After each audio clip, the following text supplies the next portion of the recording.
என் அன்புக்கும் மதிப்புக்கும் வணக்கத்துக்குரிய கோல்டன் சான்ஸ் பக்தி சேனல் நிர்வாகத்திற்கும், கண்ணின் மணியாக திகழ்கின்ற நேயர் பெருமக்கள் அனைவருக்கும் கரம் சிரம் தாழ்ந்து பணிந்து படிவான வணக்கத்தையும் வாழ்த்துக்களையும் உரித்தாக்கிக் கொள்கின்றேன். அடுத்து, இந்த தை மாதத்தில் கன்னி ராசிக்குரிய நேயர்களுக்கு எப்படி இருக்கும்?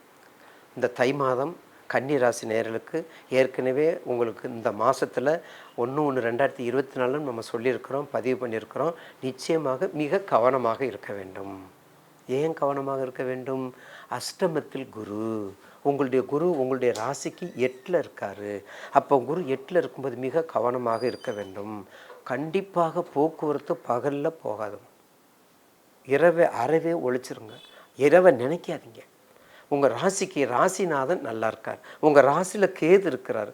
உங்கள் ராசியில் கேது இருந்து என்ன சொல்ற, நிச்சயமாக கன்னி ராசிக்கு கெடுபலன் வராது.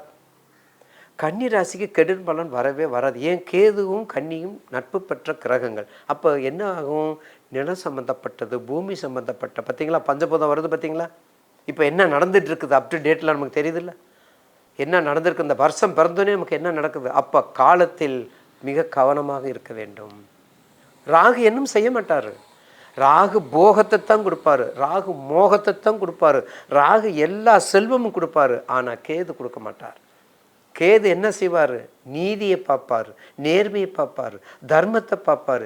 யார் என்ன செய்கிறா, எந்த கண்ட்ரியில் என்ன நடக்குதுன்னு பார்த்துக்கிட்டே இருப்பார். அதோட புவியினுடைய விஞ்ஞானத்தினுடைய புவியினுடைய தன்மையை பார்த்து இன்னைக்கு எல்லாமே எடுத்துக்காக்க வந்து கொண்டிருக்கின்றது.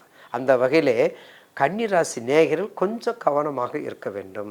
அதுக்கு சொல்லுவோம், கடலுடைய ஆழத்தை பார்த்தாலும் பார்த்திடலாம், கன்னிராசிக்காரனுடைய ஆழத்தை நம்ம கண்டுபிடிக்க முடியாது. ஏன்னா அது பூமிக்காரனுக்குரியது, அது உபயத்துக்கு உரியது. அதனால் அதில் கேது இருக்கார். அப்போ ரொம்ப கவனமாக இருக்கணும். பிரார்த்தனை தான் வெற்றி. அது எந்த கடவுளாக இருந்தாலும் சரி, நீங்கள் எந்த கடவுள் சொல்ல சரி, அது கர்த்தராக இருந்தாலும் சரி, ஆமீனாக இருந்தாலும் சரி, அல்லாவாக இருந்தாலும் சரி, நமசிவாயமாக இருந்தாலும் சரி, ராமராக இருந்தாலும் சரி, எந்த கடவுளாக இருந்தாலும் சரி, பிரார்த்தனை, கூட்டு பிரார்த்தனை மிக முக்கியம். கூட்டு பிரார்த்தனை வெற்றியை கொடுக்கும், கூட்டு பிரார்த்தனை வசதியை கொடுக்கும், கூட்டு பிரார்த்தனை செல்வத்தை கொடுக்கும், கூட்டு பிரார்த்தனை உயர்த்தும், உங்களை உயர்ந்த வாழ்க்கை கொண்டு போயிருக்கும். தனியாக கும்புறதுக்கும் பாருங்கள், கையை தட்டுங்க, ஒரு கை ஓசை கேட்காது, 2 கை தட்டினா தான் ஓசை. ஆக கன்னிராசி நேயருக்கு இந்த மாதம் மிக கவனமாக இருக்க வேண்டும். அதே மாதிரி நோய் நொடிலையும் எச்சரிக்கையாக இருக்கணும். வயிற்று அடி வயிறு சம்மந்தப்பட்ட, வயிறு வலிச்சுக்கிட்டே இருக்குதுங்க, சித்த வைத்தியத்துக்கும் போயிட்டேன், அலோபதிக்கும் போயிட்டேன், ஆனால் ஒன்றுமே சொல்ல மாட்டேங்கிறாங்க, அப்படிலாம் நம்ம சொல்கிறோம் பார்த்தீங்களா? அப்போ நோயினுடைய தாக்கங்கள் மிக என்ன கேது.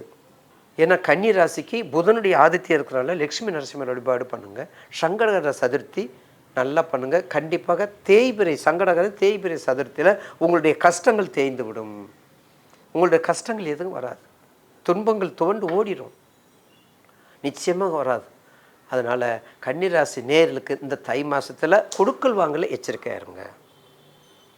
ஃபைனான்ஸ் மீடியாக்களில் போகிறீங்க, ஏன்னா உங்களுக்கு கன்னிராசி மீடியாக்களுக்கு உகந்தது தான், ரிலேஷன்ஷிப் தான். மீடியாக்கள்லையும் கொஞ்சம் கவனமாக இருங்க. எது நடந்தாலும் சரி அடுத்து வருது, அடுத்து உங்களுக்கு அற்புதமான நாள் வருது.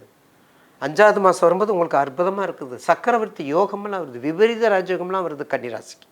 அதில் மாற்று கருத்தில் நிச்சயமாக உத்தரம், ஹஸ்தம், சித்திரை அம்பாள் வழிபாடு, முருகன் வழிபாடு எல்லாமே பண்ணிக்கொள்ளுங்கள்.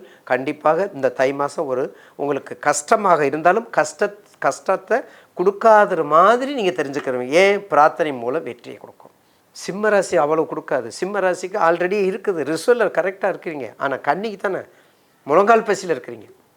அந்த வயிற்று பசியில் முழங்கால் பசியில் இருப்பதனால் மிக கவனமாக இருப்பது அவசியம். நிச்சயமாக இந்த தை மாதத்தில் ஒரு சிறப்பாக இருக்கும் என்று கூறி முடிக்கின்றேன். நன்றி, வணக்கம். ஈசனே, சிவகாமி நேசனே, என ஈன்ற தில்லைவாழ் நடராஜனே, திருச்சிற்றம்பலம் சிதம்பரம், திருச்சிற்றம்பலம் தில்லையம்பலம் சிதம்பரம்.